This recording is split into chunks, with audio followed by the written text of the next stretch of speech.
대림절 세 번째 주일 오신 여러분을 주님의 이름으로 진심으로 환영하고 축복합니다. 고도를 기다리며 하는 희곡이 있습니다. 사무엘 베르트라는 사람이 1952년에 쓴 책인데, 희곡인데 노벨 수상작입니다. 그 희곡의 구성은 2막으로 구성되어져 있는데, 블라디미르라는 불황자와 에스트라라는 사람과 함께 대화를 나누면서 날마다 오지 않는 고도를 기다리는 내용입니다. 이 고도라 함은 그 고도에 대해서 그 이야기를 무엇인가 의미를, 정체성을 분명하게 밝히지 않습니다. 폭넓게 보편성을 통해서 고도에 대해서 이야기하는데, 사람의 삶의 자리와 정황에 따라서 차이는 있겠습니다만 고도가 사랑이 될 수도 있고 해방이 될 수도 있고 자유가 될 수 있고 빵도 될 수가 있습니다. 2020년을 사는 우리 이 지구촌에 사는 인류에게는 코로나 백신이 고도가 될 수가 있습니다. 그리고 코로나 백신이 빨리 이제 모든 사람들에게 제공되어 가지고 이 코로나가 물러갔으면 좋겠다, 이런 생각들이 있습니다. 영국은 지난 8일부터 코로나 백신이 화이자의 제약에서 만든 것이 접종이 시작되었습니다. 90세 할머니가 가장 먼저 수혜를 받았습니다. 80세 이상 되는 분들부터 순차적으로 하려고 합니다. 미국은 어제부터 백신이 접종이 시작되었습니다. 우리는 언제 시작될지 아직 알 수가 없습니다. 백신 확보량도 그렇게 많지 않은 것 같습니다. 한 6월쯤 되면은 백신 접종이 시작되지 않겠나, 그렇게 보는 사람도 있고, 또 우리나라 사람들이 그 제약을 복제하는 데는 세계적인 기술을 가지고 있답니다. 그래서 약만 나오기만 하면, 백신만 나오기만 하면은 언제든지 또 할 수 있다고 이야기도 합니다. 그러나 우리의 궁극적인 고도는 코로나 백신이 아닙니다. 원래도 예외 없이 인류의 소망이 되시고 희망이신 성탄하신 주님을 기다림을 통해서 주님이 우리에게 오셔야 모든 저주와 죽음으로부터 또 코로나로부터 영원히 구원해 주시는 항구적인 영원한 백신이 누구냐? 예수님인 줄 믿습니다. 오늘 이 시간 말씀으로 찾아오시는 주님을 인하여서 세상을 이길 수 있고, 이 혼란한 시대에 코로나19 시대를 살아가는 우리들에게 말씀이 여러분의 또 우리 모두에게 믿음의 항체가 생성될 수 있는 은혜의 시간 될 수 있기를 바랍니다. 기독교 신앙은 대림이라는, 다시 말하면 기다림의 신앙입니다. 우리가 하나님을 기다리고 하나님이 우리를 기다리십니다. 이것이 곧 성경 내용입니다. 하나님은 인간이 다시 돌아오기를 기다립니다. 그리고 우리는 위기와 절망 속에서 하나님이 소망의 빛으로 생명으로 이 땅에 다시 오시기를 소망하고 있습니다. 이 땅에 오신 예수 그리스도, 다시 오실 그리스도, 그리고 영원한 세계 속에 약속하신 생명과 은혜와 말씀을 통하여서 그 소망 안에서 오늘을 살아가는 것이 우리 믿음의 사람입니다. 이것이 바로 신앙이며 이것이 소망이며 이것이 우리 믿음의 사람에게는 기쁨이 되는 줄로 믿습니다. 그런데 예수를 믿는다고 하면서 신앙의 핵심과도 같은 기다림을 잃어버린다면 허망한 삶이 될 것입니다. 문제는 하나님께서 우리를 찾아오시는 사건이 금방 눈에 띄는 것이 아니라는 것입니다. 금방 보이는 것이 아니라는 겁니다. 오히려 감추어진 상태로 우리에게 다가온다는 것입니다. 그래서 하나님은 종종 우리에게 말씀하십니다. 볼 수 있는 눈을 가져라. 들을 수 있는 귀를 가져라. 깨달을 수 있는 마음을 가져라. 그래야 하나님께서 너희에게 어떻게 다가오시는지를 알 수 있다고 말씀합니다. 열린 마음을 가진 자에게만 깨달을 수 있는 은혜를 부어주신다는 것입니다. 오늘 설교 제목이 이새의 줄기에서 한 싹이 나며 했습니다. 오늘 이사야 11장 말씀을 통해서 여기에 주님께서 오신다는 메시아의 약속의 말씀이 있습니다. 메시아에 대해서 말씀하고 있습니다. 여기에 숨겨진 비밀의 말씀이 있는데, 계시의 말씀이 있는데, 이새의 줄기에서 한 싹이 나며 했는데 여기에 무슨 의미가 있느냐? 이새의 줄기에서 한 싹이 난다는 것은 하나님의 새로운 역사는 어디에서부터? 낮은 자리에서부터 출발한다는 것을 우리에게 깨우쳐 주고 있습니다. 이새가 누굽니까? 다윗의 아버지입니다. 다윗은 왕이었지만 그의 아버지는 이새는 농부였고 목자였습니다. 가진 것이란 건 특별한 것이 없었습니다. 그저 평범한 사람이었습니다. 그러나 그의 가문에 메시아가 등장한다는 것입니다. 여기서 중요한 것은 아무것도 아닌 것 같고 별 볼 일 없는 것에서 세상의 눈으로 보았을 때는 큰 가치가 없는 것에서부터 하나님의 역사, 믿음의 역사, 생명의 역사, 메시아의 역사가 시작되었다는 것을, 또 역사가 시작되겠다는 것을 우리에게 말씀하고 있습니다.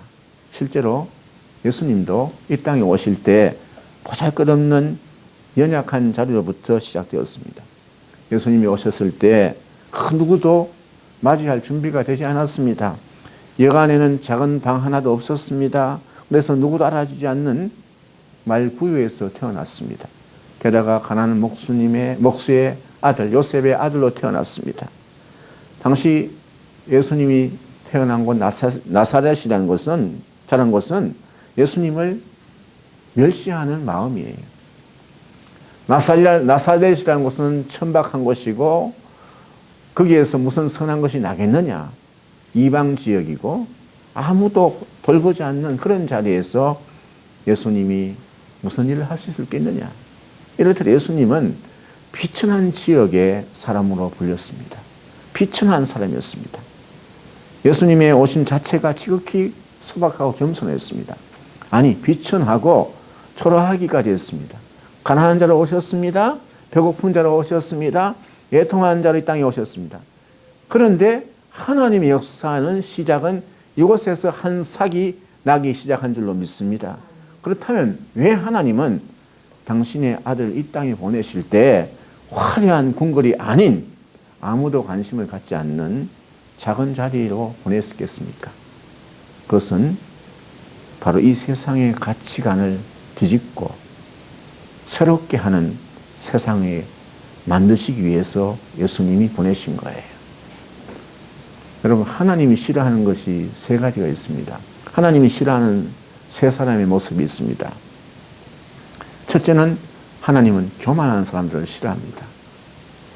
하나님을 알지 못하고 스스로 높은 체하며 어시되는 사람을 싫어합니다. 둘째는 잔인한 사람을 싫어합니다.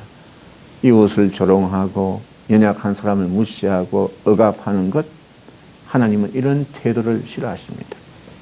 세 번째, 마지막으로 하나님은 탐욕이 많은 사람을 싫어합니다. 권력과 재물과 명예 앞에서 인간의 존엄성과 가치를 무시하고 자기 마음대로 그것을 탐하는 사람을 하나님은 싫어하십니다. 바로 이러한 자들에게 하나님이 심판으로 오시는 거예요. 하나님은 가장 겸손하고 긍휼이 많으며 가장 가난한 모습으로 하나님의 아들을 이 땅에 보내신 것입니다. 예수님이 이 땅에 오셨을 때 교만하고 잔인하고 탐욕스러운 사람들이 많았습니다. 예수님이 오셨는데도 알지 못했습니다. 권력자였던 헤롯은 예수님의 탄생하셨다는 소식을 들었을 때 분노하며 예수님을 죽이려까지 했습니다. 당시 율법을 꿰뚫고 있다는 바리새인 서기관들도 예수님이 오셨을 때 거들떠 보지도 않았습니다. 예수님의 말씀을 들으려고도 하지 않았습니다. 그리고 부자들과 가진 것이 많다며 뽐내고 살던 사람들은 볼품없이 다가온 예수님에게 아무런 관심을 기울이지 않았습니다. 이것이 이사야 예언대와 똑같습니다. 이사야서 29장 13절 14절 말씀 보니까 주께서 이르시되 이 백성이 입으로는 나를 가까이 하며 입술로는 나를 공경하나 그들의 마음은 내게서 멀리 떠나 있었다. 그들이 나를 경외함은 사람의 계명으로 가르침을 받았을 뿐이다. 그러므로 내가 이 백성 중에 기이한 일, 곧 기이하고 가장 기이한 일을 다시 행하리니 그들 중에서 지혜자의 지혜가 없어지고 명철자의 총명이 가려지니라. 이 말씀이 무엇입니까? 세상에 스스로 잘났다고 하는 모든 사람들의 지혜와 총명을 내가 무력하게 만들겠다는 것입니다. 이 말씀을 선포했습니다. 이 말씀대로 예수님이 오셔서 그 말씀을 선포한 거예요. 이 말씀하실 때에 하나님의 웃음소리가 들리지 않습니까? 그것은 기쁨의 웃음이 아니라 조롱과 꾸지람의 웃음이었습니다. 하나님께서 시편 2편에 이렇게 말씀하십니다. 어찌하여 이방 나라들이 분노하며 민족들이 헛된 일을 꾸미는가. 시편 2장 1절 2편 1절 하늘에 계신 이가 웃으시며 주께서 그를 비웃으시리로다. 하늘에 계신 이가 웃는데요. 주께서 그들을 비웃으시리로다. 분노하며 헛된 일을 꾸미는 것, 모든 일을 보시면서 그런 사람을 보시면서 네가 세상의 왕이냐? 나는 하늘의 왕이라고 말씀하시는 것. 스스로 잘났다고 여기는 사람들에게, 힘 있다고 의시되는 사람들에게, 권력을 뽐내는 사람들에게, 그런 사람들을 향한 하나님의 비웃음입니다. 하나님을 적대하는 자에 대한 하나님의 비웃으심이고 교만한 자에 대한 하나님의 심판인 것입니다. 주님께서 이 땅에 오실 때 이런 심판을 하시겠다는 겁니다. 누가복음은 마리아는 성령께서 오셔서 네가 아들을 낳을 것인데 곧 하나님의 아들이라고 말씀합니다. 말씀하셨을 때 그는 깜짝 놀랐습니다. 자신처럼 어리고 연약한 여인에게, 보잘것없는 초라한 여인에게 임재하셔서 하나님의 새로운 역사를 만든다는 것이 얼마나 놀라운 일입니까? 하지만 그녀는 자신에게 임한 하나님의 은총을 통해서 하나님의 뜻을 깨닫게 됩니다. 이 세상을 역전시키는 하나님의 놀라운 섭리를 깨닫게 됩니다. 누가복음 1장에 보면 마리아의 노래가 나오는데 1장 48절 말씀에 이런 말씀이 있습니다. 그의 여종의 비천함을 돌보셨습니다. 주님이 이 마리아의 비천한 여종을 돌보셨다는 것입니다. 우리도 인생의 삶을 살아갈 때 여러분의 삶이 비천하다고 생각될 때가 있습니까? 답답하다고 생각될 수 있습니까? 그럴 때마다 우리 주님께서 여러분 인생을 돌보아 주실 줄 믿습니다. 또 누가복음 1장 51절에 보면 그의 팔로 힘을 보이사 마음의 생각이 교만한 자를 흩으셨고 권세 있는 자를 그 위에서 내리쳤으며 비천한 자를 높이셨고 줄이는 자를 좋은 곳으로 배불리셨으며 부자는 빈손으로 보내셨도다. 이런 은혜가 있기를 바랍니다. 권세 있는 자는 그 위를 내리치셨으며 비천한 자를 높이셨고 줄이는 자를 좋은 것으로 배불리게 하시는 주의 음성에 귀를 기울이길 바랍니다. 여러분, 왜 하나님의 말씀을 읽어야 됩니까? 왜 말씀을 들어야 됩니까? 신앙은 주관이 아닙니다. 객관입니다. 그 객관이라는 것은 무엇을 통해서? 우리는 이 성경을 통해서만, 성경을 통해서 주님을 만날 수가 있습니다. 주님을 본 사람이 없습니다. 그렇죠? 그러나 이 성경을 통해서 주님을 만나게 되는데, 그 주님을 만나려면 성경 말씀이 나에게 다가왔을 때 그 말씀을 받아들이는 겁니다. 사람들은요, 교회를 다녀도 거짓말하고 또 거짓말을 정말로 자꾸 그렇게 이야기하는 사람들이 많습니다. 그런데 많은 사람들은 거짓말을 믿는 거예요. 여러분, 요사이 일어나는 라인 사건이나 투자 사건, 이런 사건이지 않습니까? 그런 사람들 이야기를 왜 듣느냐 하면 통계적으로 그렇게 나와 있대요. 한 30번, 30명 만나가지고 이야기를 하면 한 명은 낚인대. 뭐냐? 어떻게? 투자가 이걸 하면은 많은 이익을 갖는다. 이런 이야기를 한다는 거예요. 그러면 30명 중에 한 명은 넘어온다는 거예요. 그렇게 생각해야 됩니다. 그렇게 사람들은 자꾸 들으면 마음이 빼앗긴다는 거예요. 그만큼 이익 날 것이 있다면 자기나 하지 남에게 만데 소개하겠습니까? 그렇지 않습니까? 그런데 많은 사람은 거기에는 넘어가는데, 살아계셔 역사하신 하나님 말씀, 이 말씀은 믿지 못한다는 겁니다. 예수 믿는 사람들도 성경은 갖고 다니지만, 성경은 있지만, 그러나 살아계셔서 역사하시는 하나님의 말씀이 나와 함께하고 그 말씀을 믿고 살아가야 한다는, 그것을 놓치고 있는 사람들이 많다는 것입니다. 저와 여러분은 그 어떤 말씀보다도 이 성경의 하나님 말씀을 깊이 새기며 살아갈 수 있기를 바랍니다. 비천한 자에게 찾아오셔서 은혜 베푸셨다는 그 말씀이 여러분의 말씀이 될 수 있기를 바랍니다. 기독교 신앙은 굉장히 강렬한 것입니다. 기존의 체제를 뒤집어 놓는 혁명과도 같습니다.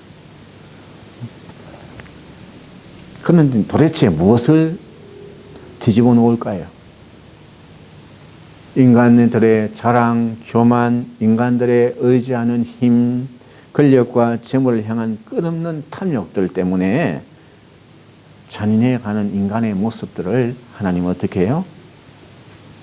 예수님을 통해서 이러한 것들 다 뒤집어 놓기를 시작한 것이에요. 예수님이 오심으로 말미암아 잘못되어 가는 것을 다 뒤집어 놓은 거예요. 뒤집게 한 거예요. 지금도 본질에서 떠난 인간의 삶을 살아가니까 하나님이 코로나라는 것을 통해서 뒤집게 하는 거예요. 이럴 때 우리가 해야 될 일은 무엇을 해야 되느냐? 본질로 돌아가면 되는 줄 믿습니다. 돌아가면 되는 줄 믿습니다. 본질로 돌아가면 됩니다. 무언가 이룰 것이 있다고 자기를 뽐내고 가난한 자를 업신여기고 연약한 사람들을 업신여기고 조롱하는 사람에 대한 하나님의 비웃으심, 권력에 붙들린 사람들, 돈과 재물의 탐욕에 빠진 사람들을 하나님은 정반대의 길로 택하십니다. 가장 낮고 초라한 곳에서 가장 비천하고 무력한 어린아이의 모습으로 통해서 예수님을 보내신 거예요. 주님이 이 땅에 오셨습니다. 예수님이 이 땅에 오신 것은 하나님은 예수님을 통해서 우리에게 기쁨을 주신 거예요. 웃음을 주시기 위해서 오셨습니다. 예수님을 통해서 고통받는 사람들에게 위로를 주셨습니다. 그것이 바로 예수님이 이 땅에 가장 비천한 자리에 오신 또 다른 이유입니다. 가난한 자들, 애통하는 자들, 고통받는 자들, 우는 자들아, 참담하게 살아가는데 절망하는 사람들아, 내가 내 아들 예수님을 너희에게 보낸다. 예수는 너보다 더 배고프고, 너보다 더 가난하고, 너보다 더 절망하고, 더 고통받는다. 그러나 예수님을 통해서 위로를 바라라. 예수님의 생애는 가난한 자, 힘든 자, 외로운 자에게 오셔서 위로하시고 격려하시고 소망과 힘을 주시어 그를 다시 세우는 사역이 예수님의 전부인 줄로 믿습니다. 예수님은 하나님의 따뜻한 웃음이요 기쁨입니다.